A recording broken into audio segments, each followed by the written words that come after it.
Welcome back to the Close Up Podcast. Today we are talking about David Fincher's Seven. But before we do that, we are going to talk about what we watched this week. And I'm going to start off. Okay, Um, let's see. What did I watch? I watched some bangers, actually. let's go. I did too. I okay, so I left off. Okay, I rewatched Mulholland Drive. Ooh. Yeah, one of the greatest movies of all time, hot take, but Yeah. it really just is like incredible. I think it is the best movie of the 21st century. I don't think that's a hot take either. Wow. Um, yeah, it's so insane. And Naomi Watts is like so crazy, dude. Like Yeah. actually insane. I wrote this like really long review on Letterboxd. Basically just like because I've always wanted to like articulate my thoughts and like this time I was trying to be a little more critical, but it's like I literally can't be fucking critical of this movie just because like how like biased and how much I love it so much and just like Yeah. how much I think it's like actually a perfect movie. Yeah. But yeah, incredible movie. Very formative for me. And then I watched Trouble Every Day, the Oh, Claire Denis movie from yes. 2001. Yeah. Just so insane. Mhm. I know you have been a fan of this for a while, and Yeah. I had seen Beau Travail over a year ago. I need to rewatch that movie because I think Mhm. I'm wrong with that one. I still like it a lot, but I think I would like it a lot more on rewatch. But man, this movie just really spoke to me. I watched it late at night, and Yeah. then the next day I was just thinking about it like so much in my head. Like, oh man. And so what I think is so beautiful about the movie is it's so sparse in its dialogue. Like most of the movie is told through the image and the edit. And I Yeah. think the kind of two converging stories is really beautiful. Like, and it's insane that Vincent Gallo is not that great of a guy, but hey, he is an incredible performance here. Yeah. Yeah, and I love all the stuff like with Leo and Corey. And I wrote this in my review, but I love the setting of it being set in a honeymoon in Paris, which is the most romantic thing you can think of when you make a movie, you know. But Mhm. this movie's not romantic. It's just sad for most of Yeah. it. Yeah, and it's like The Addiction, the Abel Ferrara movie, kind of similar in that way where it's like it's using even though vampire or cannibal is never mentioned in the dialogue, it is very Mhm. clearly in the text of the movie. Right. Um, and it's about like addiction, infidelity, all of that stuff. And what Claire Denis does with it is really incredible. But yeah, and the setting as well of hospitals or like labs and hotel rooms. It's this very sterile and clean place for a movie that's very violent and gory, with the subject Yeah. matter. Yeah. So yeah, and I think this is not a spoiler, but I think the Corey character is super interesting because it's the very first thing you see in the movie. Mhm. It's her luring someone. Yes. And the only line of dialogue she says the second time you see her is that she wants to die. It's like 10 minutes in the movie, and that's the Mhm. only thing she ever says. It's very impactful and Yeah. very emotional. Um, but yeah, I watched that. I watched it twice. Bumped Let's it up. go. I gave it 4.5 on first watch, and then the next night I watched it again and bumped it up to a 5. It's yeah. I watched Nice. another 2001 movie. Went on a 2001 run unintentionally. I Okay. watched Ocean's 11 for the first time. Let's What a go. what an insane, crazy cast this one's got. A lot Oh of people yeah. say it, but I didn't realize Don Cheadle was in this movie, Yeah. uncredited, and has Yeah. like the worst British accent I've ever heard. But it's Mhm. fun. Casey Affleck, no idea he's in this movie. Yep. Yeah, I knew about Well, you have the Clooney. stars, of course. Yeah, Clooney, Pitt, and Damon. Those are the three I knew. Okay. Yeah. And then you have like other people showing up, and it's Julia. just like Julia, yeah, Don Mhm. Cheadle. I said Casey Yes. Affleck. It's just, and oh man, like okay, I told you this, but some of the weirdest transitions ever. Mhm. Like genuinely, I didn't know if I like liked it or not, and then I got used to it because it's like PowerPoint ass transitions. Yeah, it is. It is. Yeah, I don't know. It's a really just like slick, kind of really fun, great movie. Yeah, it is. Yeah, it's so much fun. Um, yeah, like I said, I rewatch Trouble Every Day after Ocean's 11. I watched The Wedding Party, which this is Brian De Palma's. It's his debut, but it's not the first movie he put out, if that makes sense. He made this movie before he made Merlala Mode, and it just kind of got shelved.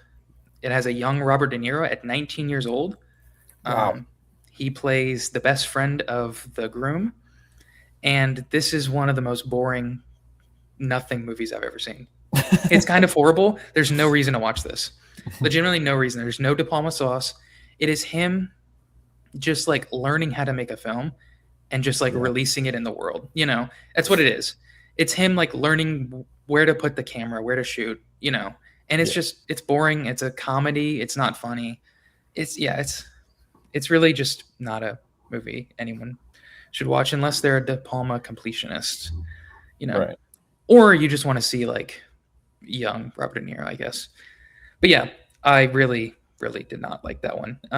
Then I watched Rosa La Rose, Fille Publique. Let's Um, go. yeah, incredible movie. Masterpiece. Yeah, Hmm. really beautiful movie. Like in every sense of the word. Like just the way the movie looks, of course. Like it has a very unique color palette, Hmm. and just what the movie's about. It's about like the autonomy of our character, as a sex worker, which is, a crazy thing for this movie being released in 1986, Yeah. pretty ahead of its time, and kind of an underseen masterpiece. Yeah. It's really incredible.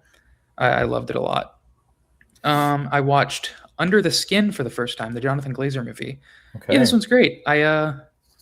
Yeah, I don't really have a whole lot to say about this one. Scarlett Johansson's fantastic. I had another one of those movies where I had no idea where someone was in it. I saw Adam Pearson show up. No idea he was in that movie. I was like, Right. oh, Adam Pearson, cool. Yeah, I really like the concept of this movie. It's really cool. I still prefer Zone of Interest, of the other Glazer movie I've seen, but yeah, this one's great. I thought it was fantastic. ScarJo is, of course, incredible. Yeah. I think this is, I think this is probably my favorite ScarJo performance. I think she's great in everything. Well, not great in everything. Jurassic World Rebirth exists, I guess, but sure, she's in bad movies. I think I heard that But Jurassic World Rebirth is the most watched movie on Netflix ever that's today. insane if I that's think I just saw real. that news. Yeah. I don't know. Yeah, well, that's not coming up, but That's like genuinely just so sad. yeah, it really is. Yeah. Just what a man, that movie We is talked an about it. enigma. It's Shit. yeah, it's So it's bad. really bad. It's really bad. And then I watched Se7en, which we of Let's course we'll go. be talking about. So Yeah. Okay. I watched Witness for the Prosecution. Billy nice. Wilder film. Fantastic Yeah. movie. Yeah, that movie's just really, really great, solid. And then I watched two De Palma movies, early De Palma, Greetings and Hi Mhm. Mom. I mean, they're both very interesting. I think we'll talk about them a little bit more when we We have will. an episode planned for We do. this. This is the reason Um, why we're watching all the De Palma movies, by the yeah, way. yeah, the early De Palma movies. And then I watched Sherlock Jr., which you love, of course. This is Oh, one of your favorites. banger. Yeah, Yeah. one of my all-time favorites. Yeah, this movie is it's so good.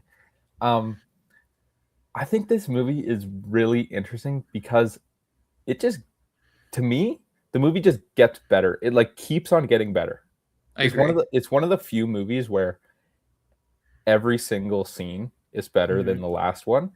Yeah. And I don't know, it's just really amazing what Buster Keaton is Mhm. doing in this shit. It's Yeah. crazy to watch him do some of these Yeah. stunts. It really is insane because this movie Mhm. was made in 26, 24. I believe? Yes. 24. Yeah. Mhm. It's insane. Yeah, Everyone, not to discredit Tom Cruise. We love Tom Cruise around here, of yeah, course. of course. But Buster Keaton is kind of the original of that, like just Yeah, doing death-defying stuff. Like there's so much things. I don't know if you know this, but the faucet, like the giant water thing. yeah, Uh, it's like on a railroad because he's like running on the top of the train, and then the yes. water, like, yeah. And so he falls on the train tracks and he breaks his collarbone in the film. This is like the take that they use. And he gets up and just runs away. And he has no idea he broke his collarbone until years later when a doctor's like, "Hey, did you know you broke your collarbone? You have like, like, we can see that." They're like, That's "Oh, I insane. don't know." Yeah. It's so crazy. And he's like, when he's on the bike, it's so crazy. Yeah, it is. And It's so good. some of the stuff is just so insane for like the time it was released, Yeah, it really is. It's just like for me, it's such a perfect movie that is one incredibly funny. I do think this movie holds up extremely well Yeah. comedically. I think the bit with him holding the dollar in the beginning is so funny, Mm-hmm. you Mm-hmm. know, but and it also just shows his character of just being like, describe the dollar, Yeah, yeah, like yeah. he eventually gives it up, but he wants to hold it so bad, Mm-hmm. you know. Yeah. Yeah, No, it's a fantastic movie. It is a perfect movie. It is. yeah. Um, and then I watched Dog Day Afternoon. We got some young Pacino in here. Young Pacino. Pacino is so good in this movie. He is so good. You haven't seen this movie, have you? I have not. No. This is a really amazing movie. It has some another movie that's quite ahead of its time with its kind of like Hmm. politics, I would say. Yeah. Um, you know, I don't know. This movie is just super. It's super entertaining and super thrilling the whole time. Sidney Hmm. Lumet, obviously like a master filmmaker, and he's Sure. just doing Sidney Lumet stuff in this. Yeah. Then I watched Speed Racer, which is just the most insane movie of all time. Oh. It's Yeah. so insane. Never seen anything that looks like this. There's nothing. There's There's nothing. nothing that looks like it. There's Yeah. no comp. No comp for this Hmm. movie. It's like Completely one of one visually. yeah. It's like the first moment you see is like it's still crazy because the colors are and contrast is so insane. You're like, what is this? And then you like, there's a shot of the outside, and the sky Hmm. is the bluest sky you've ever seen. The grass is the greenest grass you've ever seen. The Yeah. house is like red or some crazy shit, and it's so insane. And then Yeah. like all the times where like there's faces superimposed on like a background and then it wipes Hmm. through the screen and like there's another face that's coming. Yeah. It's so So sick. crazy. Oh Yeah. my god. And I really love all the racing stuff. It's Hmm. super cool. Yeah. Yeah, one of the great endings too, as Oh you yeah. Fantastic said. ending. Yeah, it's so Yeah. good. I also think like the movie, like how I think about this movie is like it's eye candy, and not in the way that like people use eye candy. It's like you're literally looking at like a candy shop with all the colors popping out. Like Right. Right. genuinely. Yeah. Yeah, it's so cool. Masterpiece. Yeah. And then I watched like one of the best movies ever, Heat. Heat is Oh, like yep. I love Yep. this movie so much. There's so many moments in this movie that are just like It's it perfect. it's almost it almost like brings you to tears just because it's so good. Yeah. Like it's just genuinely I so good. agree. Like I love the moment in the diner when they're trying to Mhm. like get rid of Wayne Grow, and Robert De Niro like grabs Wayne Grow by the neck and like smashes his head on the table, and then Tom Sizemore. It's like this shot of like them sitting at the diner, and then Tom Sizemore like looks like this at this guy, and he gives him like this great look, just like shut the fuck up. It's so good. Yeah. Uh, oh, there's so many moments. I This time around, I was really infatuated by like Val Kilmer and his performance and his Mhm. character. It's just so interesting to me. His character is so interesting to me. Yeah. Um, and also, the editing in this movie is crazy. Like, Yeah, it really is. do you remember like spoilers for Heat? You should have seen Heat by now, but at the end of the movie, um, when Pacino shoots De Niro, it's like this crazy cutting of Mhm. the bullet and then like Pacino's face like uh lit up by Mhm. the planes going by. Yeah. Oh my god, it's so good. This movie is perfect. Yeah. Everything about this movie is perfect. Some like all-time lines in this movie as well. Like Yes, genuinely. Yeah. yes. The action is the juice. Oh Oh, yeah. let's go. Uh, and on the characters to me are so real. It feels like Mhm. like everything is larger than life, and or like it's just real life to me. This Yeah. movie is just real life to me. Everyone's performance is perfect, Mhm. and all the characters are so compelling that it's just kind of like this happened, and they Yeah. somehow got it. And then I watched Seven, which we will Yeah. talk about. Yes, we will get into David Fincher 7 right now. David Fincher, a really interesting filmmaker. Yes, One of your favorites. yes. A guy that I've had a complicated relationship with, to say the least. Okay. I've gone up and down with Fincher. I Mhm. first watched Fight Club, and even as a teenager, didn't like that movie very much. Yeah. Um, yeah, and so I don't know. I kind of wrote him off a little bit, and then I watched Seven. I thought it was great. Or I've seen Social Network before that, and I thought Social Network was really good. Yeah. But yeah, Seven is just like it genuinely is. I'm not trying to be hyperbolic here because it's not even like one of my favorite movies ever. Mhm. Probably one of the top 100 to 50 most important American films, like ever. Maybe Mhm. it really is just like it has become a staple in American filmmaking, and Fincher has too in a lot of Yeah. ways. Mhm. Yeah, I definitely it's definitely there's a lot of influences on the movie, and then there's Hmm. also a lot of like it influenced a lot of stuff as Yeah. well. Um yeah, I don't know. Fincher early Fincher like this, like Fight Club and Seven, obviously it's kind of boyish to a degree, Yeah, it's you know? amateur. It's not It's amateur in a way where it's wrong or like it's not yeah, it's juvenile. That's the word. it's It's yeah, it's juvenile. yeah. I don't know if it's amateurish because he kind of mastered he there's like mastery in Seven Yes. Yeah, immediately, yeah. and it's his second movie. Mhm. But yeah, so like I can understand why you wouldn't or didn't really connect with him at first because it is kind of just like boyish and annoying. Yeah. Um, but like I I am just a mortal man, so I really liked Seven when I was like a Sure, kid. sure. I really liked Fight Club when I was a kid. Mhm. Um, but yeah, his other Yeah. movies are also interesting, like his more grown-up movies, Yeah. Zodiac. Well, Fincher's in career has been super interesting because he started out as a music video director, very Yes, famously. And and so commercials. commercials, yeah, Yeah. you know. So like did very famous music videos for Madonna, Mhm, and then kind of fanboyed his way into Alien 3. He's a mhm. huge fan of, Ridley Scott's Alien. Yeah, So, and then he finally got a chance to make his own Alien movie and it, didn't turn out nearly what he wanted. right. And he like almost quit filmmaking. It was just like, well, I made a pretty successful career in, you know, music videos. It's really interesting to see how this really molded his career. Yeah, there's definitely some Ridley Scott in Seven as well. Yeah. Like, like I think of Blade Runner and Hmm. kind of the aesthetics in that movie, like Yeah.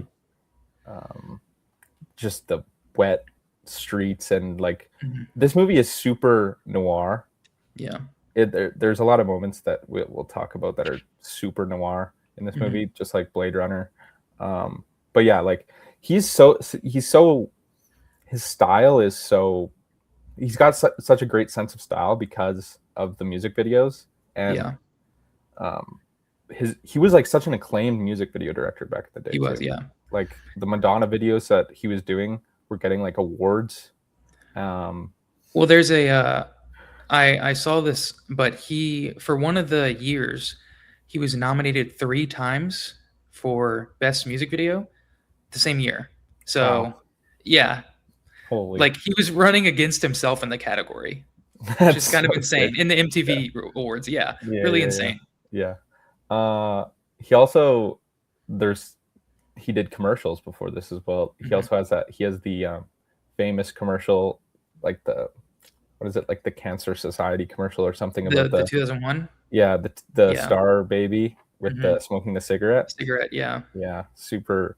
Obviously, he's super good at creating kind of uh, super like iconic and just iconic images. You know, Mm-hmm. Yeah, like yeah, which makes him a great director, yeah, it does. because that's everything, Yeah, But yeah. what I appreciate so much about Seven, appreciating on this watch, is just like you said, like how well crafted it is, like how Fincher. This is Fincher's second film, and he's already carved out a style for himself. You Hmm. know, it really helps that he found a style so early. So because I think Fight Club is kind of the end of this era, and he when he gets into like he starts to switch it up with Panic Room. Zodiac is kind of a little bit in that, but he's starting to subvert things a little. Then Gone Girl, Social Network. Like Yeah, he completely reinvents himself. yeah, it does. I wanted to talk about kind of like obviously we weren't around when Seven came out, Right. but like the zeitgeist at the time Hmm. and how this movie kind of fits in there because Yeah. like obviously I think the biggest inspiration for this movie or like the script would be Silence of the Lambs. Would you say? Yeah. Yeah. Yeah, Yeah. No, I agree. yeah. And like, um, there's the line in Seven where, Hmm. um, uh, Brad Pitt is like, he's talking about John Doe, and it's like he's probably Yeah. somewhere dancing around the basement in his grandmother's panties or something like that, Hmm. and it's kind of like, the movie's in conversation with all like the Yeah. sensationalized, Hmm. other serial killer movies like Yeah. Buffalo Bill in Silence Right. of the Lambs and stuff like that. Um, but yeah, I think it's really interesting in the way it kind of fits in there. You know? Hmm. Well, he truly subverts crime as a genre, and we see something like a boom of through the internet era of true crime being a huge thing, Right. and kind of the not fetishization, but like really I I don't know the exact word, like kind of hyperfixation on this kind of thing, Hmm. and you know it's really interesting to see this movie that you said is very inspired by Silence of the Lambs, but it's incredibly different in a lot of ways. You know? Yeah. Well, yeah. I think it's interesting what you're saying about the true crime of it Mhm. all today, Yeah. because um, obviously we have such a like a true crime culture now, Mhm. and there's also a line in that John Doe says about how this movie will be like or what he's doing will be puzzled about and studied for Mhm. like years to come, and we have such like a culture around that Yeah. with the true crime stuff like that, Mhm. and even us two right now we're talking about Seven in that way, Yeah. um, which I think is really interesting. You know? Yeah. What's interesting, like, going back to that is the movie does not work unless you are bought into it, which is Right. clear for every movie, but you have to fully buy into these two detectives and, the kind of cat and mouse chase that's going on. Yeah. And while things are disturbing on purpose, Hmm. you have to it's you as an audience are wanting to know what comes next. You know, Yeah. you're never pulled away and be like, I don't want someone else to get murdered. Hmm. Fincher's kind of playing with that idea. He's like, I know you want someone else to get murdered and Yeah, to yeah. see the other, seven deadly sins, and Yeah, of how that course. it played out. It's obvious. That's very, very true, and it's also smart how Fincher, he doesn't show you really any violence in this movie. Mhm. He shows you really graphic images that you can Yeah. infer what happened there, and it's like your mind just goes on a tangent Yeah. about what could have happened, and it's Mhm. um, yeah, it's super entertaining in that way, I would say. Yeah. Well, it's pretty smart. He gives you puzzle pieces and he's like, you figure out what happened. Yeah.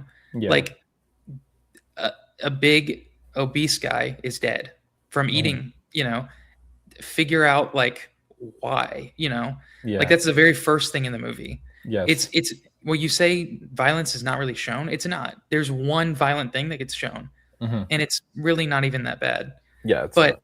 it's It's just the after effect of violence, which I think is kind of more grotesque in a way. It is, yeah, it Yeah. is.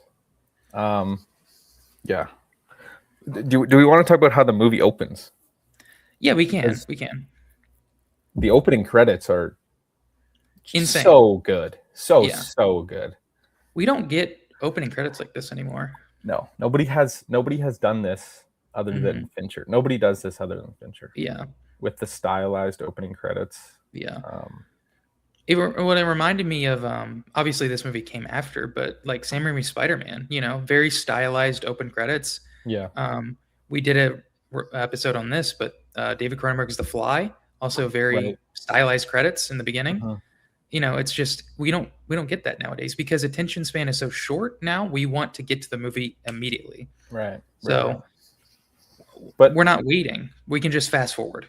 yeah, and I mean these credits, they're like, if you would take it as like a short film and cut out all the stuff where it says the guy's name or whatever, Yeah. it's like it's kind of a masterpiece.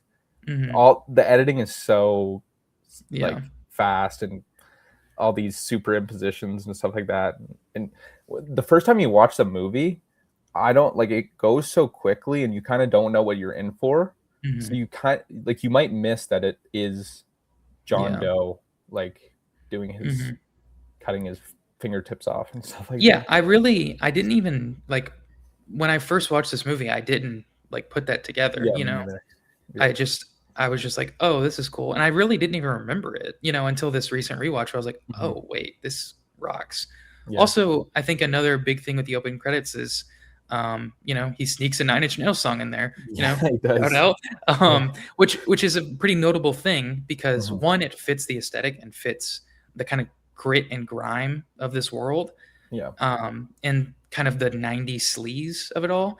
But also, they would become working collaborators, for the next however many movies. This is kind of the first kind of budding relationship there. Yeah, exactly. Yeah. Um what where should we go from here? Well, okay, I wanted to bring this up because I don't know if you know this. You Yeah. probably do, but do you Mhm. know the original casting of this movie? I do know one guy. I know one guy. Okay, who? Denzel. Denzel was supposed to play Mills. Do Yes. you know who was supposed to play Somerset? No, I don't. I let me look this up, but I'm pretty sure it's Al Pacino, which is What? really insane. That's crazy. Well, I And mean, there's a line, and Brad Pitt calls himself Serpico in the first fucking 2 minutes of the movie. That wouldn't have been in the movie if Al Pacino. Oh, yeah, if Al Pacino was yeah, Somerset. and the That's original funny. casting for um the original casting for oh yeah, okay, it was Al Pacino. That's true. But the original casting for the John Doe character was Michael Stipe of REM, which is Okay. kind of it's bringing that that would have been the connective tissue between Fincher's music video career and his Right. film career in a sense. Yeah, yeah, yeah, yeah. I hear Yeah. you. I think Denzel. Let's say it was just on the Denzel character and like Mhm. him playing Mills.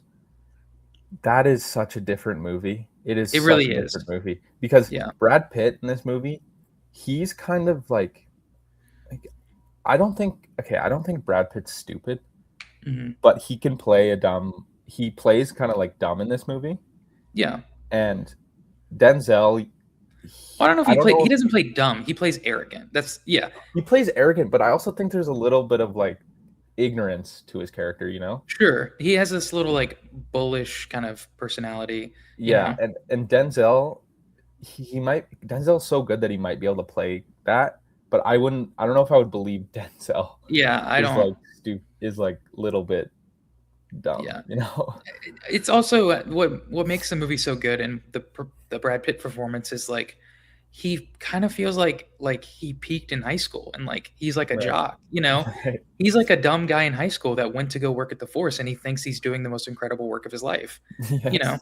he's an incredibly sincere person. He goes into his apartment and snuggles with the dogs as soon as he Mhm. sees them. He's very nice to Gwyneth Paltrow's character, Yes. but at the end of the day he thinks he's hot shit, Yeah. and he thinks he's the smartest person in the room when he's not.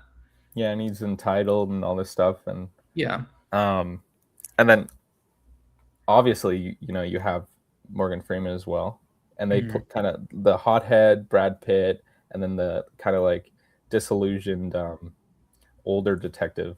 It's just like perfect characters, like Mhm. archetypes, Yeah. and um yeah, it's really interesting. And then also um do we want to get into how do you think this movie is gimmicky, or it has a gimmick, I will say that, but is it gimmicky? Um, I don't. I don't know. I don't know. the The gimmick is the seven sins. That's the Yeah. structure of the movie, and that's Hmm. the selling point of the movie. Right.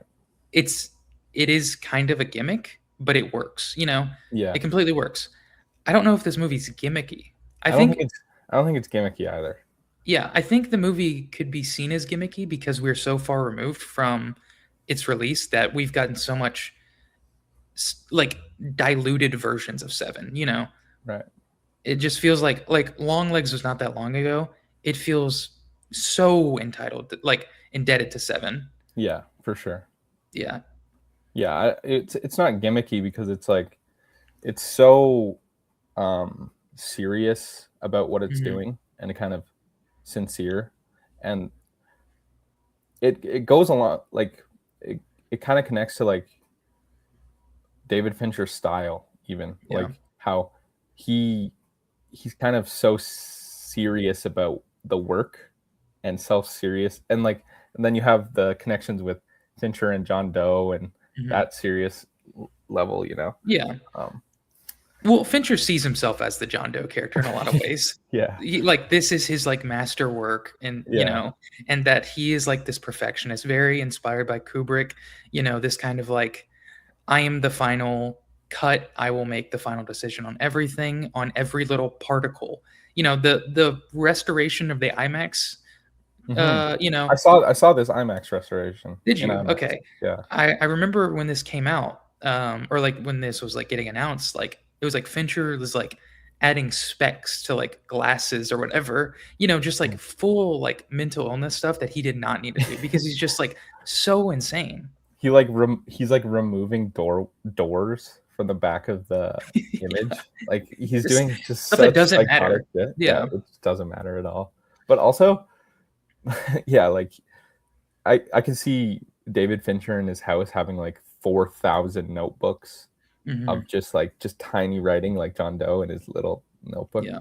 But also, I think this movie it's kind of like the aesthetic is so grungy and gross and grimy Hmm. that there's like it feels like there's imperfections there, and I Yeah. kind of like that in the way that like The Social Network, there's no Yeah. imperfection in that movie. Yeah. Well, it's not. I guess that's what I mean by amateur because like The Social Network is such a clean, polished movie. Like you were Right. saying, it is like literally a master at what he's doing, and this is like his craft. Yeah. Where he's perfected filmmaking in a sense. Yeah. And so when you get something like this, it is masterful filmmaking, but it doesn't feel as picture perfect, and I think that's what makes it better in a sense. Yeah. Yeah. Yeah. Like when I was watching it last night, I there was just like this tiny little scene where they're just driving along the road, Hmm. and like this flash of light comes through the car and like literally Oh, just I know what you're talking about. covers the The whole entire image. image, yeah. The whole image, like it just goes white for a second. Mhm. And I'm like, that would never happen in Would a never Fincher happen movie in another Fincher now. movie now. Yeah, it just Like, wouldn't because imagine the killer, like, Michael Fassbender in the car and just, yeah, like, the giant light. Yeah, that's yeah. not happening. No, it's not happening because yeah, and like nowadays he would know the exact schedule of the sun or like where the Mhm. sun is in the sky and He would get his connected to the sundial out. street. Yeah, Yeah. like it would just never happen. Yeah, it's yeah. Fincher is funny that way. He's really insane, and, we obviously think that there's a connection between him and John Doe, but I also think there's a connection between him and Mills, kind of Right. this, like, where he thinks he's hot shit. But I Yes. think deep down he knows that he's not, or has Yeah. these kind of insecurities about himself where it's like, you know, because that really is the Mills character. You know, Hmm. he thinks he's the hottest guy on the block. You know, he's trying to prove that he's not a rookie, and I think Right. that's Fincher in a way. He's like, I know I'm more than just the Alien 3 guy, which is Yeah. a total failure on my part or the studio's part, you know, Hmm. and I want to prove myself, which I can see in Mills. Yeah, exactly. He kind of, yeah, exactly. He like people didn't like Alien 3, and then he's trying to Mhm. like make a comeback, and he's got he, if you can see him and Mills through that way. And Yeah. also I also think like another connection would be like I think Mills, we can kind of get into this later if we go around the ending. It's more in the ending part, but Mhm. Mills and John Doe have a lot in common too, I think, Yeah, they do. with the way they see the world and kind of like the Mhm. nihilistic um, thing going on. But yeah, Yeah. um, I think if Fincher, like you were saying, if like this wouldn't happen if Fincher made it nowadays, I think the biggest thing that would be different, besides like, of course, like the visual language of the movie, is that I think Fincher would put himself in the Somerset character instead of the Mills and John Doe character right. because he is a much older person. He's learned a lot. You know, I don't think if Seven never came out and Fight Club was the second movie and became this success, and then he made Seven nowadays, he would put himself in the Mills character. Yeah, seven. If he made seven nowadays, that would it looks a lot different. I don't know how it looks different. I Yeah, feel like what's a like Netflix movie if it's made nowadays? yeah, I'm thinking of like the ending and like how the ending would be. Well, because the ending, there was a lot of drafts for the ending as well. Yeah. It already was almost different back in Hmm. 1995. Yeah. Like, about how apparently Somerset almost shot or was supposed to shoot John Doe. Yeah. Which That's is insane. that's crazy. Yeah. That's a totally It- different It's a movie. completely different movie. Yeah. And it's also like, I think Fincher said that he wanted to do the movie because of the box. You know, Hmm. you if you haven't seen Seven, you know about the box. You know, that's Right. the thing. Before I even watched Seven, I knew the iconic what's in the box, the box. It's the movie that's centered around this I knew big climactic moment of the box. I knew what's in the box, obviously, but I Mhm. didn't know what was in the I box. didn't know what was yeah, exactly. When I first watched it, that is just it's such a mind blowing twist when you Mhm. first watch that. It really is. Yeah, it's like one of the best twist endings ever. Also, Yeah, the twist of John Doe turning himself yeah, in, that's also completely. super shocking. Yeah. Well, speaking about like the 90s ish of it all, you know, and like bringing us back, like, so we have Pitt, who's virtually kind of an unknown. He's kind of, you know, making a name for himself. We Hmm. have Morgan Freeman coming off of like Driving Miss Daisy, which he Yeah. kind of brings to this performance of just like, he's like an old wise guy, you know, which he's Yeah. played now forever, you Yeah. know. And And he's we have so Kevin, good at that. yeah, He's no, so he good. is. And we have Kevin Spacey, who is coming off of like, I think LA Confidential is the same year, Okay. and it's really interesting to see Spacey in this kind of way. You know, Spacey, horrible person, will Yes, of say, course. gives an incredible performance in this movie. It Like, is it is so good. It's the yeah, best performance in the movie, I think. I would I say. agree. I agree. Yeah. It's ridiculously good. Well, I'm gonna give Kevin Spacey a win this one time. Good on Okay. Kevin Spacey for not, and good on the marketing team for not advertising Kevin Spacey, Right. because I can imagine like this movie being a shock to go to the movie and to be like midway through be like, oh, Kevin Spacey's John Doe, you know, like that's insane. That's like Yeah. I don't even know what the comparison would be nowadays. I guess going to a movie and seeing Tom Cruise is the bad guy, you Yeah. know.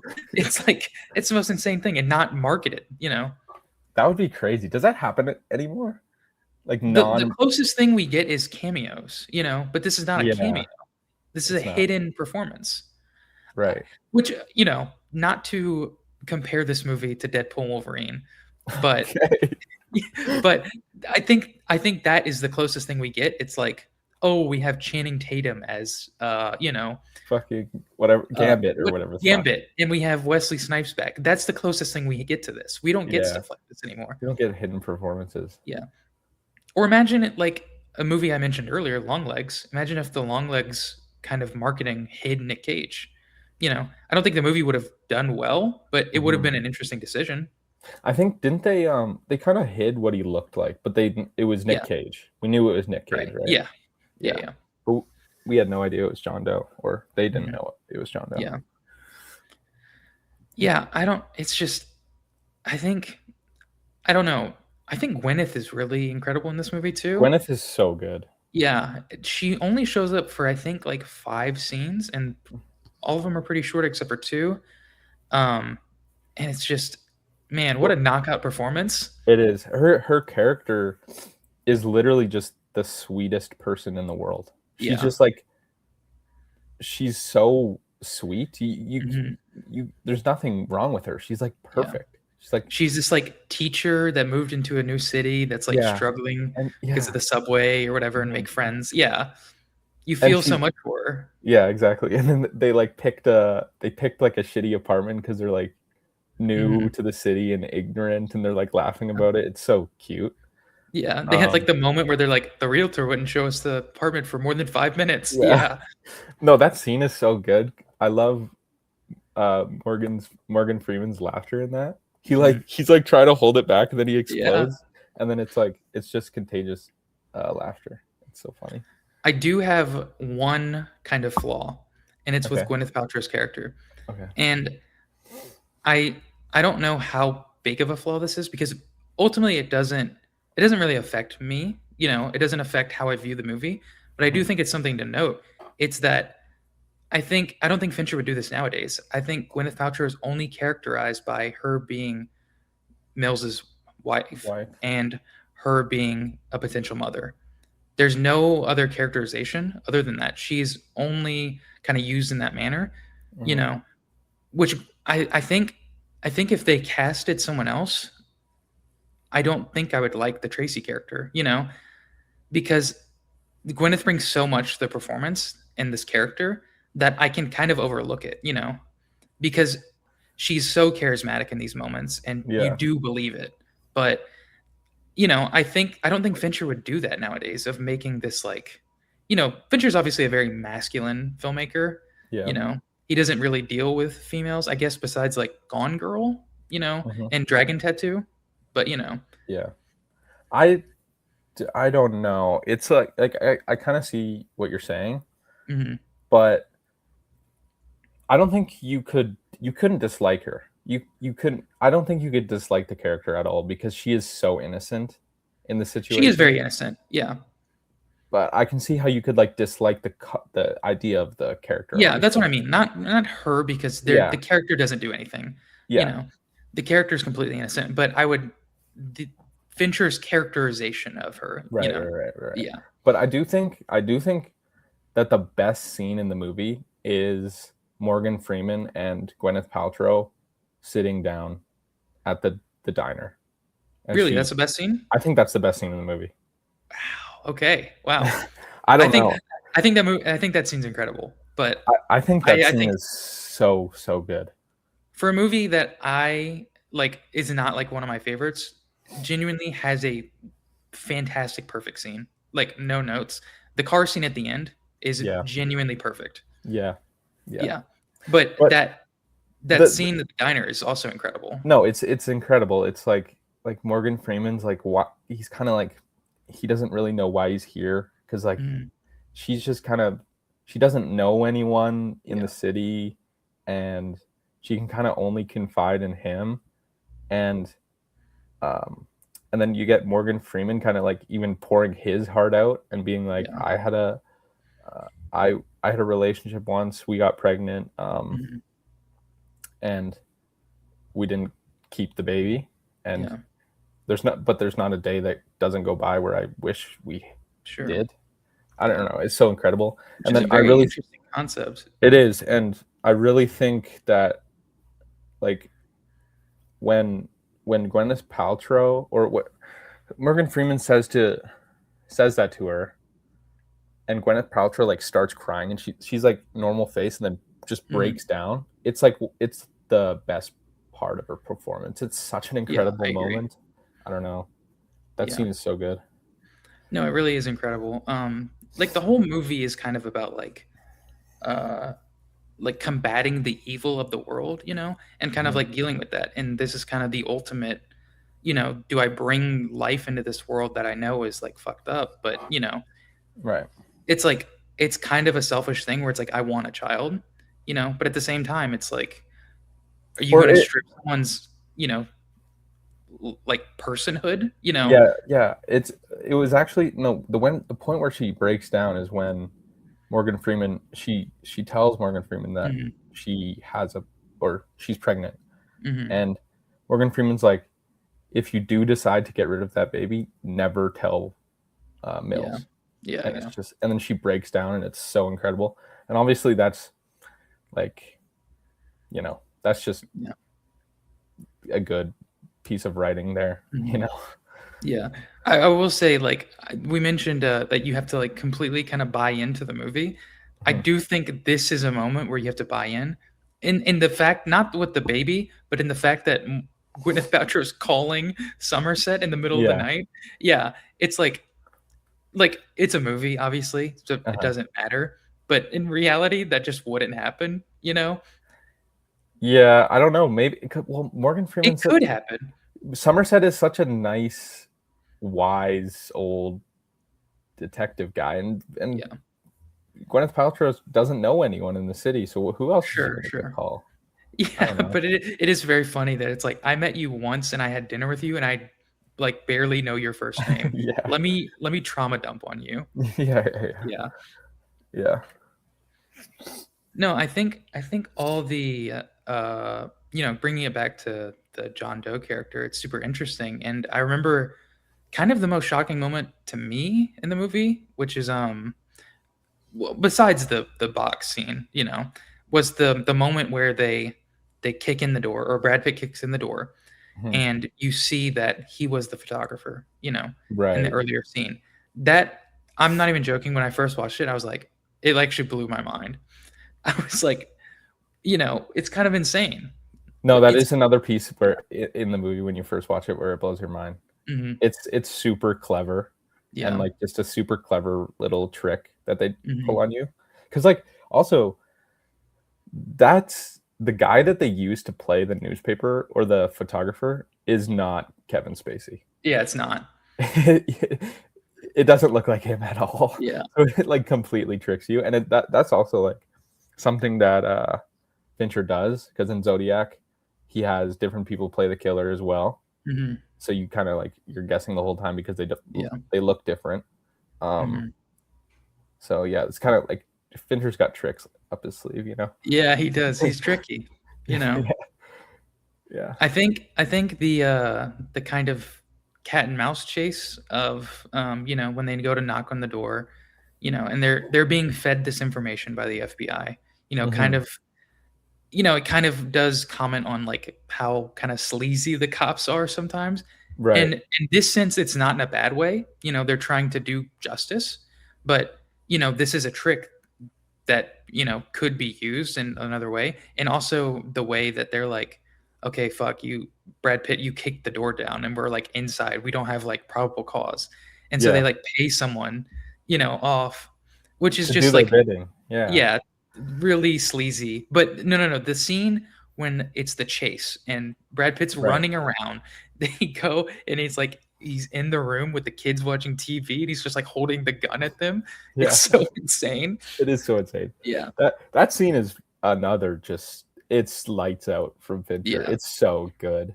Like, it really is. I think there's like a lot of the best images are in this scene. I think of Mhm, when Kevin Spacey's jumping, he's like jumping down the fire escapes or something, and yeah, his jacket or his trench coat is like floating in the wind, and it's such a noir image. It's mhm, perfect. It's so perfect. And then yeah. also the the gun to his head. Oh, incredible. Holy Yeah, shit. so insane. It's like the most stylized image in the Yeah, whole movie, and it's just perfect. It's so yeah. perfect. Well, Yeah. this gets brought back later in the car scene, whenever Yes. it's Spacey, like, you know, you're only here because I let you live," when Mhm. in the moment you're like, he's definitely gonna kill Brad Pitt, you know. Mhm. And if you're like thinking with a logical brain, you know, obviously you're thinking this is a movie. We have 45 or more minutes left. They can't kill Brad Pitt, you know, like he's the star. Yeah. But in a normal sense, Brad Pitt would be dead, you know. Mhm. And you're left wondering as an audience member, why did he not kill him? You Yes. know, and you think it's like chalked up to, oh, it's a movie, you know, but it gets completely recontextualized later, you know. Yeah. And, like, wrapped up just in, like, the most perfect bow. Like, the Yeah. ending is it's one of the most perfect movie endings, I would say. Yeah, it's really interesting. You know, you know, obviously the movie title is referring to the seven deadly sins. You see you see five of them, you know, Yes. and David or not David Fincher, fucking Somerset is like, you know, he has two left. You know, he's obviously doing it very showboaty manner of, He has to finish the yeah, plan. finish his masterpiece. That's what he Yes. says. Yeah, Yeah. you know, and I also think that's kind of Fincher, where he's like, I have to finish my masterpiece a little bit, you know, Yeah, yeah, yeah. and like nail the ending, you know. Mhm. Yeah, of course. But he, you know, not to, you know, make a dumbed down version, but I think that this John Doe character is essentially playing Rorschach from Watchmen, where he thinks he's better than people and wants Yeah. to murder them because they are a sinner, which Yeah. is completely juxtaposed to his philosophy because, you know, he is a sinner as well by murdering these people and, you know, which gets kind of later, you know. Yeah, yeah, of course. Because, like, well, I also like when they're talking about that in the car. Brad Mhm. Pitt brings that up, and he's like murderer. That's ironic, or he just says Yeah. murderer or something like that. And Yeah. He's and like, Kevin's well, you it's go. the lawyer. It's the lawyer. Yeah, And it's because he's like, "Oh, I'm, you know, these lawyers are advertising for murderers, you know." And he's like, "Oh, why do you care about murder? You're literally murdering people, you know." yeah. But I like how in that moment, Kevin Spacey, he doesn't say anything back to him about it. Mhm. He kind of knows it's true, and he just continues his sentence in a louder voice, and it's Yeah. just like, you know, it's yeah, it's Yeah. it's good. I Um, think there's a few lines in this movie that, you know, kind of really stand out to me. Um I love that Brad Pitt says that just because he has a library card doesn't make him Yoda. yeah, it's so good, Yeah, so really, good. really good. And It's like then the doesn't other make him one, fucking Yoda. It's yeah, so the other one I love is in the car where he goes, "You're just a movie of the week. You're a T-shirt at best." yeah, it's so Yeah, good. it's It's so so good. good. It's so good. Also, that's that's like an interest. That's an actually interesting quote where it's like, um, if you're thinking like, is is John Doe like just a movie of the week and he's just nothing? People are gonna forget about him in a month or Mhm. whatever. And it's like, Seven is such a lasting movie. It Yeah. has not been forgotten at all. It's No. not. It's really not a movie of the week at all. Yeah. I No. mean, we're talking about this movie, what, like 30 years after it released? Pretty Yes, close to it? Yeah. it is so popular still, and Mhm. like I do think that John Doe is a lot of John Doe's little game is silly, and I think the a lot of this movie I think it's kind of trashy a bit, Mhm. No, it and is. yeah, It's but prestige trash. That's what it is. yeah, but I think Fincher, because he's not a writer director Mhm. and he has to adapt other people's scripts, Mhm.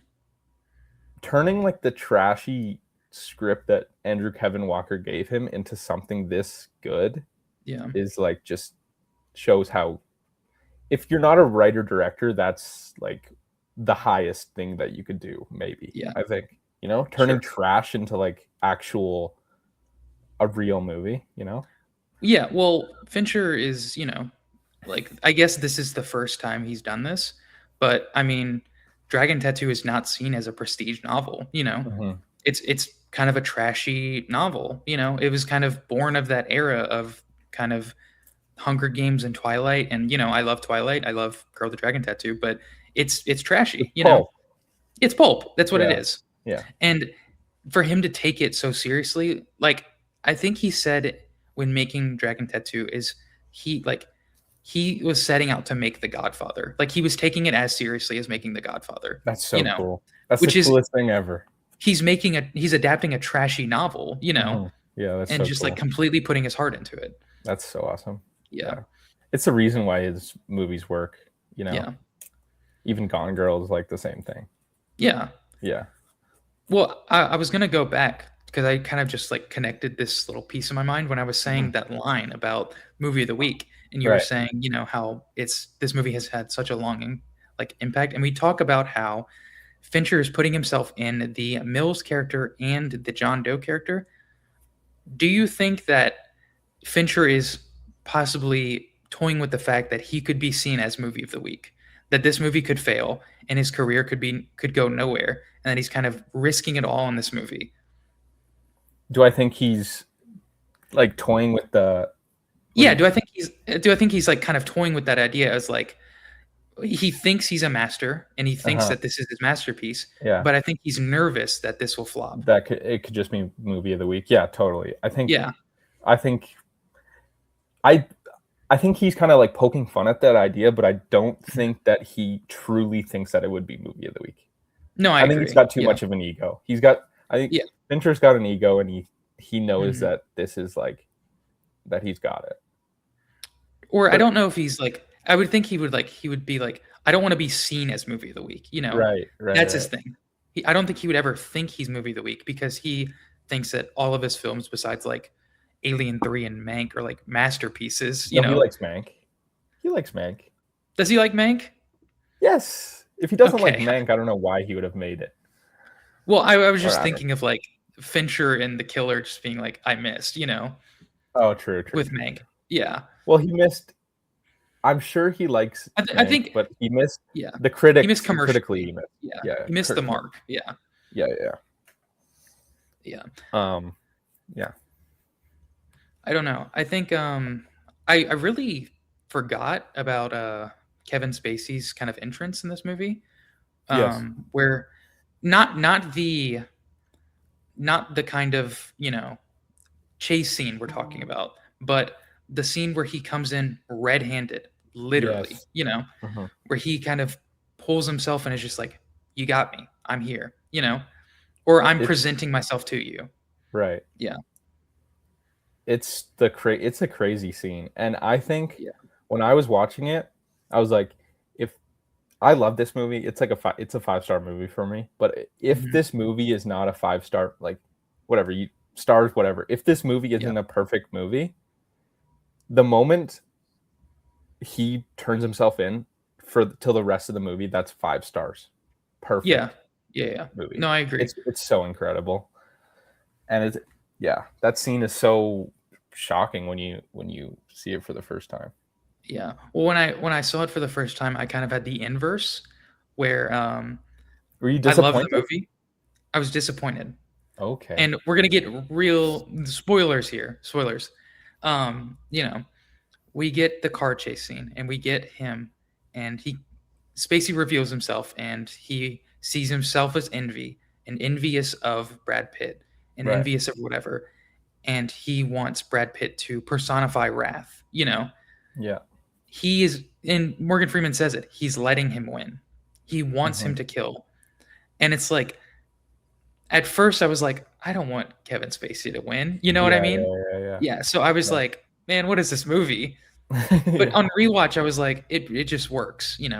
No, it does. It's like there is that tension where it's like you don't want him to win, but you Mhm. also you want to see the puzzle get the Yeah. last puzzle piece click Mhm. in, Yeah. and it does click in perfectly. Yeah. Do we want to talk about the ending or what? Yeah. Let's talk about the ending. I think, well, there's a lot of stuff in the ending which is just so good. Like Mhm. you have when Morgan Freeman says John Doe has the upper hand, Yeah. it's like just the most incredible thing ever because you're Mhm. like, what the fuck is in What the is in that box? box? Yeah. It's so crazy. And but I also like really love the moment before that where Morgan Freeman, he takes the box out of the back of the truck and he looks at it, and like the people in the helicopter are like, bomb squad, Yeah. we have a box. And Morgan Freeman, he grabs his box and he doesn't know what to do for like Yeah. he Fincher lets Morgan Contemplating. Freeman, yeah, contemplate in that moment for like 20 seconds, and he's like, what am I gonna do? Yeah. And then he opens it. It's crazy. It's so good. Yeah, it's insane. But I think I mean, not Fincher. I think Somerset kind of knows that it wouldn't be a bomb, because if it was a Yes. bomb, then this 7 mark wouldn't hit. It's too risky for a bomb. You know, Yeah. and And it's like so that's it's not even grand enough. A bomb is mhm, nothing. yeah, What is a bomb? yeah, It's like he has to. It's not. yeah, He's got to finish in a more interesting way than a fucking yeah. bomb. Well, it's also interesting because, like, you know, complete movie logic, whatever. Like the UPS or FedEx car, or whatever, is coming, and like just like drops this box off in the middle of nowhere too. Yeah. It's like, how do you not like spoilers for what's in the box? Um, it is Brad Pitt's wife's head. It is never shown, but it is, you know what it is. Yeah. How does that box not smell? How does that box not reek? You Yeah. know? Yeah. That's Yeah. true. That's Which true. is like such a nitpick, but it's funny. Yeah. Also, there when I was watching it last night, I don't know why I couldn't remember what they do with that dude who delivers the package. I was He like, just runs. yeah, he just starts running, and I was like, I don't remember this. And I was Yeah. like, does he just run home? But Yeah. then, Well, it's so then he's funny. like, go get Somerset says, I'm sending him out on foot. You know? yeah, send him out on foot. But then it's like, go pick him up at the Yeah. junction or whatever the fuck. It's so funny. Yeah. Yeah. Well, you know, going back to the box and like what's in it, is I think it's really interesting how before that, you know, like before the car chase, they know they're about to do it. They're shaving their chest for the wire, Right. to mic I up. also love that scene. Yeah, it's great. It And is great. it's you I've noticed on this past rewatch how many times he mentioned Tracy and his wife. And it's just a little foreshadow. It's a little plant in there because he's getting so wrapped up, and he's like, "Oh, if I don't start, coming home early, my wife's gonna think I'm like, going crazy or whatever." I don't remember what he says, you Yeah. know. And then he says, I don't remember what he says, but he says in the car, he's like, "Even my wife doesn't have cable TV." You Right. know, it's Yeah. just Yeah. little Yeah. things like that where his wife is on his brain, but like he doesn't even know what's about to happen. Yes.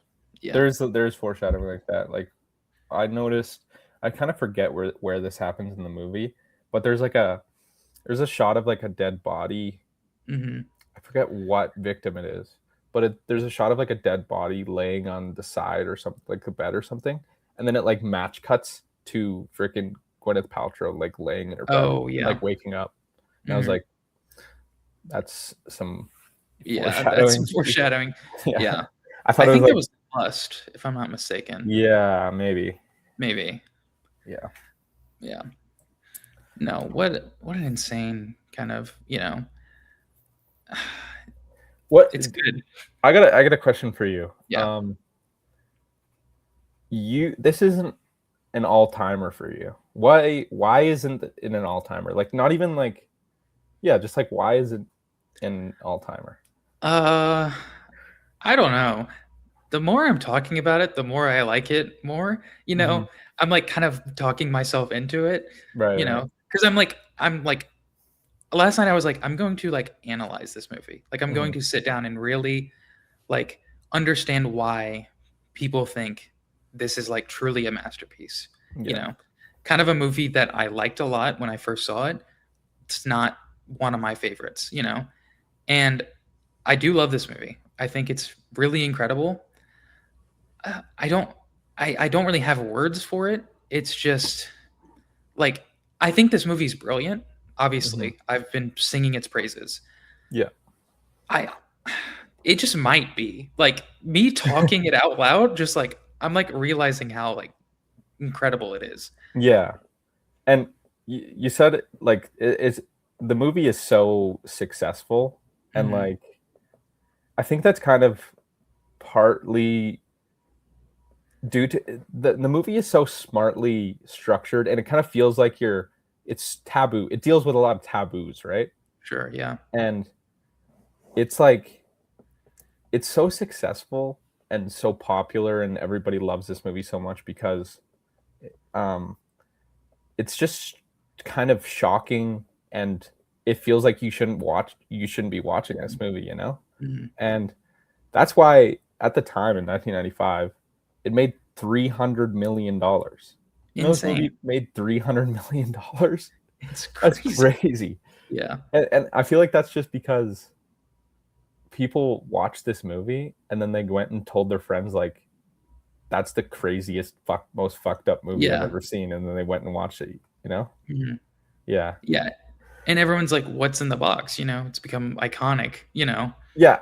I also think it's kind of like broy in the way where it's like philosophical broy Yeah. jargon. You know, Sure, yeah. it's like dealing with like Dante and Mhm. like purgatory and all these like high concepts that are like pretentious, you know, Yeah. pretentious stuff like that. But it's like presented in this like broy way where it's like Mhm. you just like it like that, and Yeah. I don't know. I don't know. No, no, I get what you mean. Yeah. I do think the kind of overt masculinity kind Yeah, of very masculine. is just, like it does not rub me the wrong way. I have a little bit of friction when it comes to that. Mhm. You know, I'm not fully there. You know, I don't there are like very overtly masculine movies I love. I mean, The Godfather is very overtly masculine, you know. Um and so I think that's kind of been my point of like push and pull when it comes to Fincher is recognizing how great of a filmmaker he is and how masterful he is, but also realizing that this is a movie that a lot of dumb guys like, you know. Yeah. Yeah, yeah, yeah. It's a movie that makes dumb people feel smart because it's playing Yes. with Dante, you Yeah. know. It's playing with Dante, but it never really gets into it, you know? Yeah.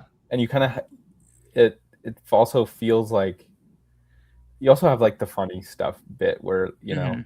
Brad Pitt grabs the Cliff Notes versions of, Yeah. like, Yeah. fucking Dante's Inferno and stuff like that. Mhm. Uh, yeah. But, yeah, it's kind of annoying in that way, I would say. Yeah. But I don't know, this movie is it's just so perfectly constructed and Yeah. made and stylized, and, like, the aesthetic is so fucking good. Yeah.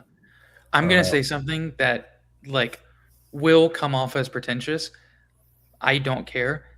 I like this movie in a smarter way than, like, a lot of people. Like, a lot of people that watch this movie and think it's the greatest movie ever.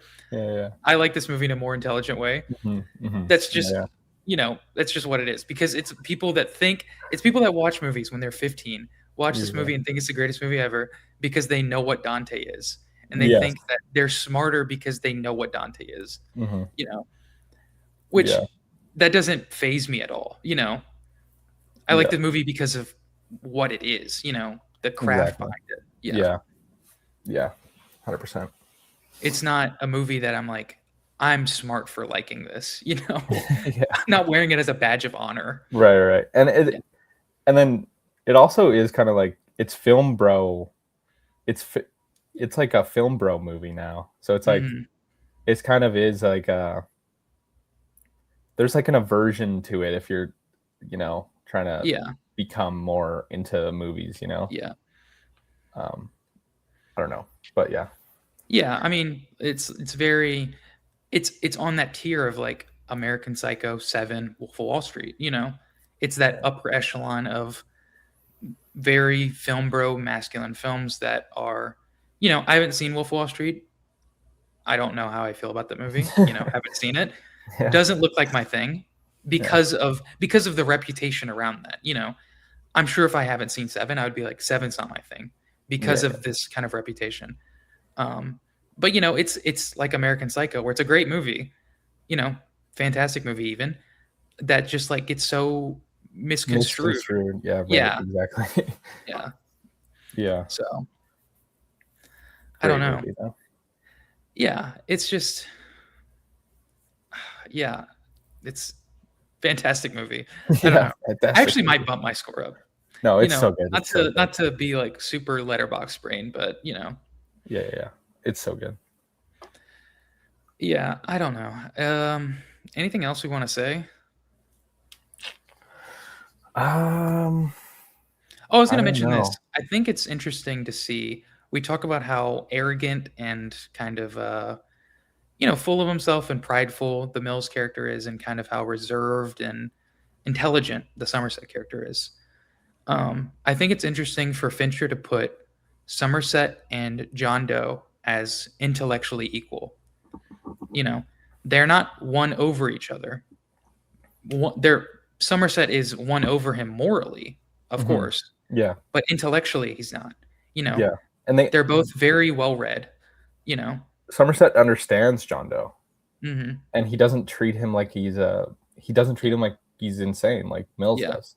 Well, You know, there's the retort of in the car where he's like, you know, where he's like going back and forth, and the John Doe character's like stunned, you know, yeah, because yeah, like yeah. he just doesn't know how to answer that, you know. Right, right. I love the part where he's like, what does he do? He's like, he Somerset John Doe asks him to. He's like, "How so?" or something like that, hmm and then Somerset's like, "Glad you asked," and then he goes yeah, on. yeah, it's awesome. Oh, it's so Yeah, good. Yeah, yeah. fuck yeah. I So really good. can't see anyone else playing these characters. Like we No, I talked can't. about in the beginning about how John Doe is supposed to be Michael Stipe, Somerset Pacino, Mills, Denzel Washington, like completely different movie. Hmm. And I really wonder how that movie would have turned out. I don't think it would have been nearly successful Hmm. because everyone is so at the top of their game here. You know, It's true. like I Brad mean, Pitt. Brad Pitt's pretty much incredible in everything. You know, I'm not like the biggest Brad Pitt fan, but I think this is his best performance, probably. You know, that's fair. That's fair. I like other Brad Pitt. I think he's better in Fight Club. I don't. I can't agree with the it's his best performance, but he is just so good in this movie. yeah, He is so good. But yeah, the Pacino and Denzel one, like I don't know what the it's fuck really that is. insane. It's Yeah, so so insane. insane. I'm sure it would have been a good movie, but It'd have been completely different though. so different that I can't even picture it. Yeah, I really can't. like the characterization works perfectly for the movie, and It does. it's if that would have happened, I think people would have talked about like how miscast the movie would have been. Yeah. Perhaps in an Yeah. alternate world, it is the greatest movie of all time. You know, who Yeah. knows? I Yeah, don't yeah, know. yeah. Yeah. Yeah, I think that'll wrap it up for Seven. Seven. Yeah, Hmm. what a great movie. Yeah, it's really good. Um, don't forget to like, comment, subscribe, rate us 5 stars on Spotify, and comment your favorite David Fincher movie. How about that?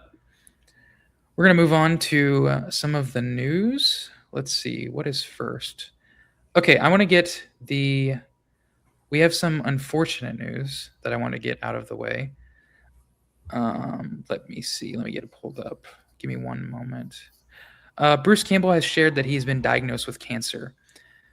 Fear That's not, I am tough. I'm a tough son of a bitch, and I have great support, so I expect to be around for a while.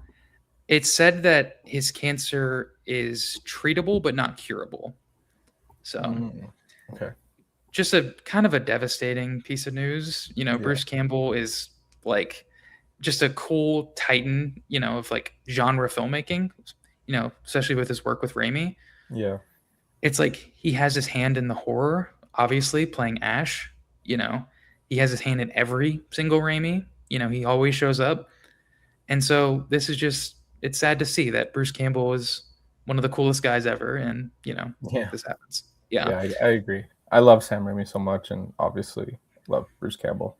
Yeah, they have a, big working, you know, collaboration there. Okay. Next piece of news: Jonathan Majors will star in a new action film for The Daily Wire. Ben Shapiro is set to produce. I Talk about, I yeah, until you've said this on right now, yeah, I thought it might have been a fake.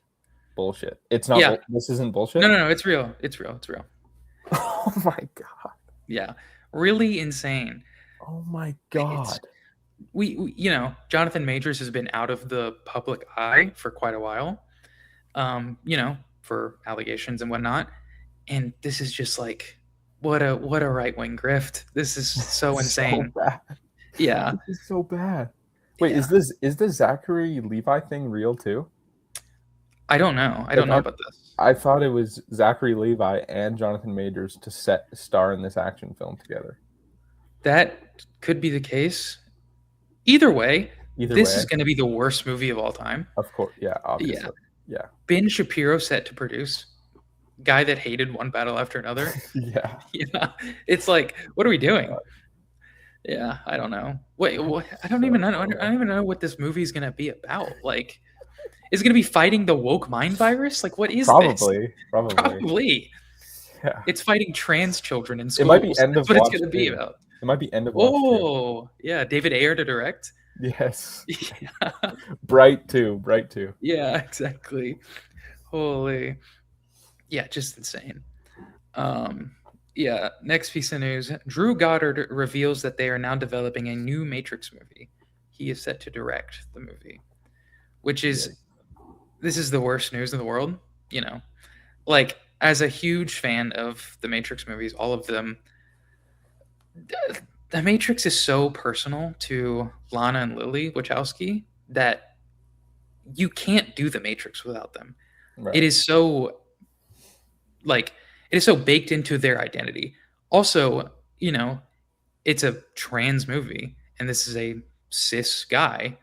Like this is just like it completely doesn't work. yeah, Like you give this would be a different story if it was John Wick, different right, Keanu Reeves action movie or anything else, But the fact that this is like so deeply baked into their story, it doesn't work. You know, right. yeah, it's just like it's getting David Fincher to make a Spike Lee movie. It's just not his field. Like Sure. it's Yeah. there it's in a different ballpark. Except, well, this is also Drew Goddard too. Sure, It's like sure. this This is guy's like like yeah, what, Cabin in the Woods or something. yeah. That movie's not even that good. I don't know if you It's like not that even that movie. good. It's Yeah. not even that good. This is like Ty West to do a Creed movie. That's what this is like. Oh my Yeah. god! Holy shit! Yeah. Yeah. It's ridiculous. I don't know. This is the worst thing in the world. I, I'm baffled that this is even a thing. Hmm. One, this has to be like actual blackmail. Yeah. Like Keanu Reeves has had a very great relationship with both Lana and Lily, and the Mhm. fact that he would like even do this, like I just Do we even know maybe he's doing it though? I would assume so. How do you like? What do you do them like? Unless this is a completely new, which is Yeah. insane. I don't know. Like, uh, I don't know. Maybe it's its own thing, but Yeah. who knows? I don't know. We're gonna talk about the Paramount deal, the Paramount merger.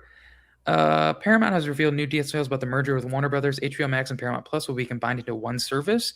15 films per studio with 45-day theatrical window for each film. Merged company will now have approximately 79 billion in debt, 6 billion in cost cutting, including consolidating on tech infrastructure, real estate, corporate overheads, and more. No plans to sell off slash spin off any of their cable assets, flexible to put sports like UFC on any cable network. We'll continue to license movies and TV shows to other studios and platforms. AI will be a tool for artists, but never a replacement for storytellers. Just what a weird thing that is going on right now. Yeah. It's not Yeah, good at it's all. it's not good, but the debate has been who would we rather have Warner Brothers with? Netflix or Paramount? And when you ask that question, we've lost. You know, Right. like both are trying to kill movie theaters. Mm-hmm. I don't believe this 45-day theatrical window. And if so, is it just like A24 is pretty known for like their kind of big films or like, kind of award films to only play in New York and LA, you know, Mm-hmm. maybe some other big cities. Is this going to be another situation of that? I Yeah. really don't know. Like, or the other side, the Netflix deal. Like Netflix does put some of their movies in theaters, but it's not a whole lot. Right. Like The Killer played in theaters, Glass Onion played in theaters, What? Train Dreams, but. How many movies did they say will have the 45-day window 15 films per studio. per studio? So like, well, they're so 30 or Yeah, like I don't that's know. just it's it's a whole lot of up in the air. That's just like, what are we doing? What are we doing? I don't know. It's just fucked. It's Yeah, just yeah, monopolization, and it's just yeah. horrible for either way. It's really an interesting thing. Not to get super political, which we have already, but this is like not a thing in like the East. This is purely a Western thing that we have going on. Hmm. It's because like they're truly trying to capitalize off of everything. Yeah. Yeah, and trying to like drain everything. Yeah. Just the I don't know. consumer culture is just so Yeah, bad. yeah, yeah. Okay. Finally, we're going to be talking about some of the BAFTAs. Jessie Buckley has won the Golden Globe, BAFTA, Critics' Choice, and Actor Award for her performance in Hamnet. Still haven't seen it. Yeah. Good performance. Easiest Oscar flop. Ever. Literally Yeah. If ever. I had to put money on it, I would put every dime I had. I think I think I saw earlier that if you put $1 on Jessie Buckley to Yeah. win, then you make 1 cent. Yeah. Like, it's just locked up. It's so locked. Yeah. Yeah. Yeah. It's just what's gonna happen. If it doesn't, whoever whoever gets if it's not Jessie Buckley, is going to be the richest person in the world. That one guy that bet On Rose that Byrne? that bet on Rose Byrne or Kate Hudson, God Yeah. forbid, she wins. Dude, he's the richest man in the world. He bet $3. He's gonna get $13 million. Yeah. Literally. Yeah, it's kind of insane. Yeah. Michael B. Jordan has won Best Actor at the for Sinners. At the Actor His Awards. Actor Awards, yes. Yes. Yeah. It's kind of interesting. I don't That's know pretty if he's crazy. gonna win I the was Oscar. super shocked when I was watching Yeah, it. I was too. Yeah. Because the thing has been Leo or Timmy. That's Yeah, kind but of it's been the mainly just Timmy. yeah. Wagner Moore a little bit, you Right. know, but Yeah. it's kind of been those two. And so to have Michael B. Jordan coming in this late, is kind of crazy to see. It is. Um, Well, when we think about it, Sinners came out like literally almost a year ago, and it that's has true. this much power, That's which true. is a testament to the film and a testament to how successful it was. Right. But I don't know. It's really crazy. This is a, If this is a really weird award season. it is, it's kind of the only one that's locked up, I think, is Jessie Buckley. Yeah, I would say so. Jesse Buckley, and I would say One Battle is winning a I wouldn't lot. say that's locked. Because what if Michael B. Jordan wins Best Actor? One Battle is still winning Best Picture. I don't know, dude. One I don't Battle know. is still winning Best Picture. No, I don't know. I don't know PTA if is it's still locked. winning. PTA is 100% winning Best Director. That is 100%. I think that It's not locked up. There's Coogler he could. won the There's Director a Guild. chance. No, he won the Director Guild. Okay. Maybe that one's locked. Yeah. I don't know. I think it would be what else would win Best Picture? Let's think about this. Sinners. I don't know if Sinners has motion like that. Sinners have Sinners has motion. Sinner has motion. It doesn't have that kind of motion. Yes, it does. If Sinners was released, in November, it'd be a lock.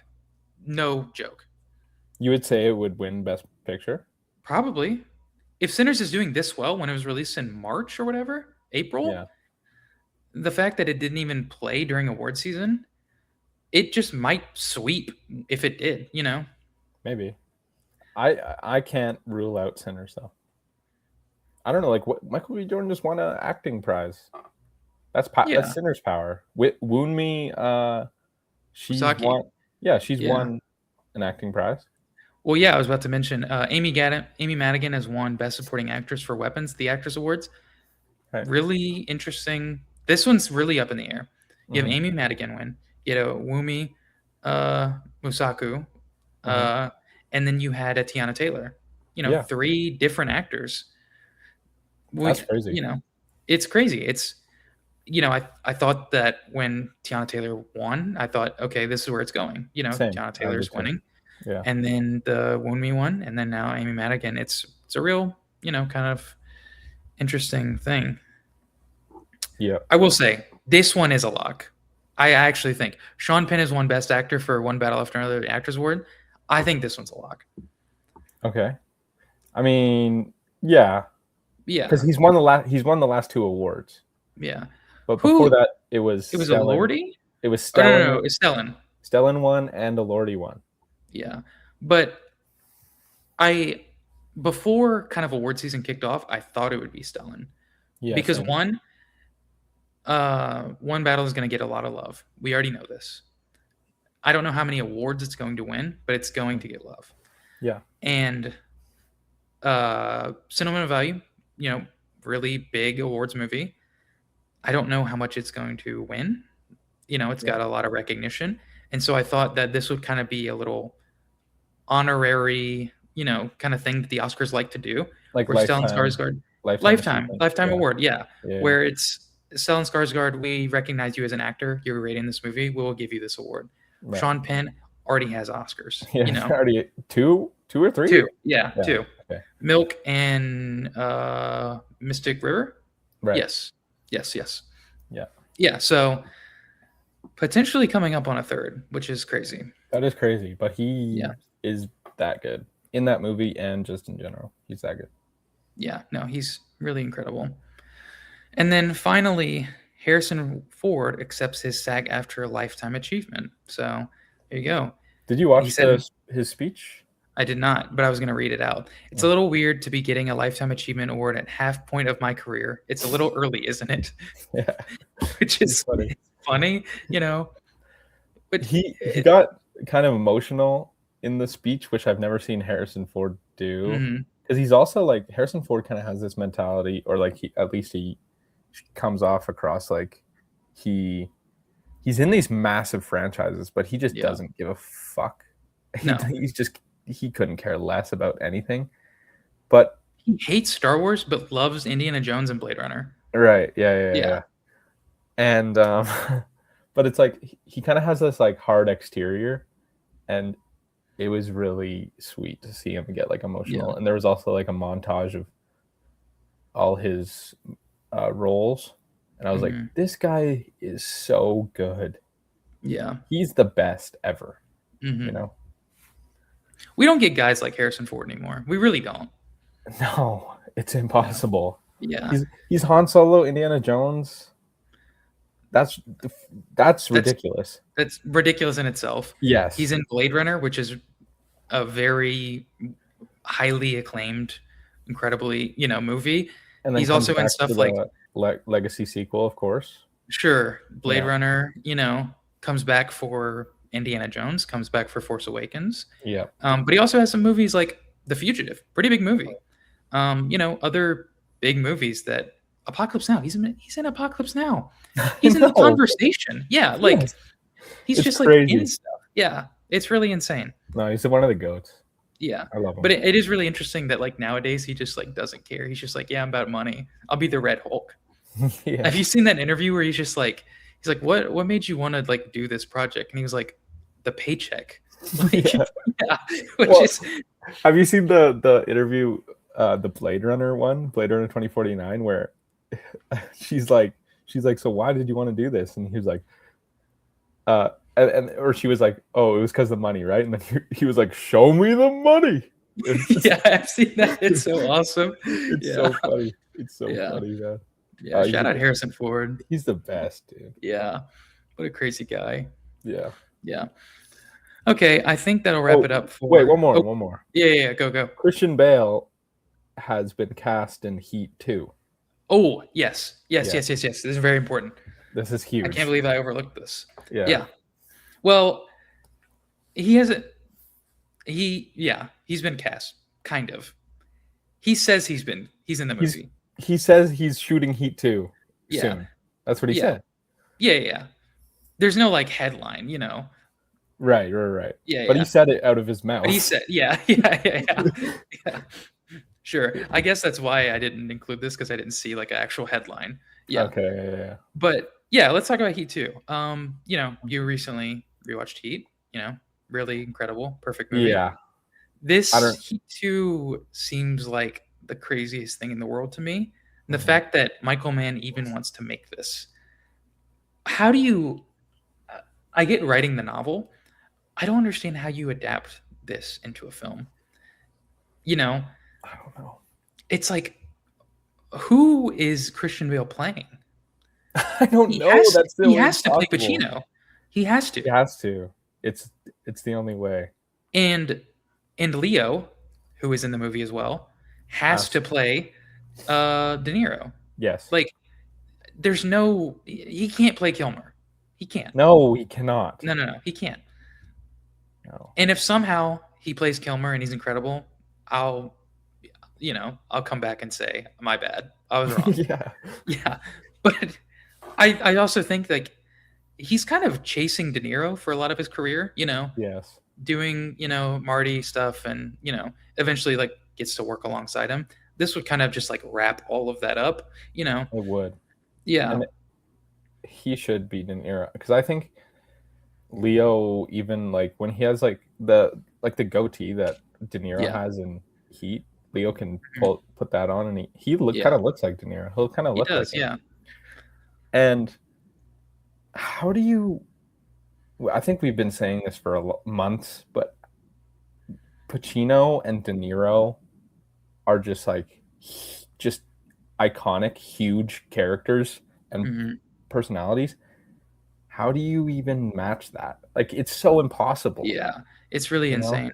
I guess this is the closest you come to, big A-list celebrities, Bale actual and Leo. great actors, Yeah, who have never worked together, yeah. it's really insane. I don't know. And it's just who is playing Kilmer? I like. I don't know He if look, you. I thought he was like the I main character of the book.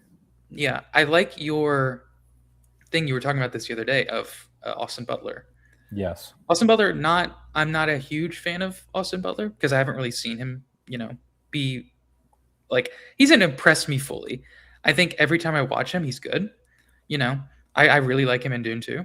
Mhm. Movie I'm pretty sour on, Yeah. but uh, I think he has it. I think he has it for Kilmer. He He's not. does. He's not gonna be Kilmer because no I one's know. Kilmer, but Yeah. he has it. He can do something with it. He can Yeah, like I they Austin Butler, I feel like he can kind of he's the only one that will look like him. yeah, And I don't know if the looks matter that much. hmm And I don't know what Michael Mann's going for, whether he's freaking like de-aging Leo or for the younger parts or whatever, hmm and how they're gonna look. But Austin Butler is like the only guy that kind of looks like Kilmer, yeah. you know? And he can pull off a ponytail. Yes, he could pull out. Maybe actually, no, we don't know that yet. Kilmer's the only guy in history that's ever looked that good so far. I guess that's true. Yeah, I So guess far, that's true. Yeah, I don't yeah. know. It's really, it's just I'm so incredibly excited for this movie, of I'm course, so because I love excited. Heat. I'm so However, excited. I'm extremely nervous because one, I haven't read the book, and two, how the fuck do you follow up Heat? I don't know, dude. That's It's a so prequel and a impossible. sequel. It's I don't know. I'm not going to prey on this movie's downfall because I would never.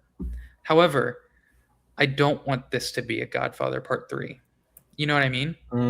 Yeah, yeah, yeah. I don't want this to be we're following up The Godfather. We're Yeah. following up Heat.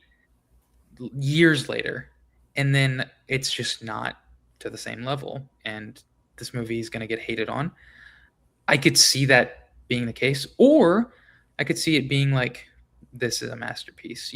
Michael Mann has really got it. Something like Fury Road. You know, like George Miller's like, I want to do a prequel to my Mad Max movie, and it's like, how the fuck are you going to do Mad Max? The Tarantino thing. The reason Tarantino did not watch Fury Road for a long time Yeah. is, how are you going to do Mad Max without Mel Gibson? Yeah, right. Yeah. Exactly. And then he found a way and made it work. Like, I mean, dude, when I'm looking at IMDb here, it says cast here. It says Leo Okay. plays Chris. Oh, It says Leo plays Val Kilmer. And then it says yeah. And then it says Christian Bale, and then it doesn't have anyone attached to him, and it says Bradley Cooper, no name attached. Adam Driver and Austin Butler. He's playing the villain, right? Bradley Cooper? Is that the rumor? That's a rumor. That's a word on the street. And then Driver is playing who? Driver, like, he has to play Neil, I think. Actually, no. Oh, wait. I think he plays Pacino. I need to look at his face again. I think he plays Pacino. Neil's got like, De Niro's got a wide face, and Driver has like a thin face. Yeah, but then who does Bale play? Then Bale has to play De Niro. Yeah, and that's the worst thing that happened. That's the worst outcome. I don't know. This is so insane. Yeah, it's unless this is what happens. Driver plays prequel, and then Bale plays sequel. Okay.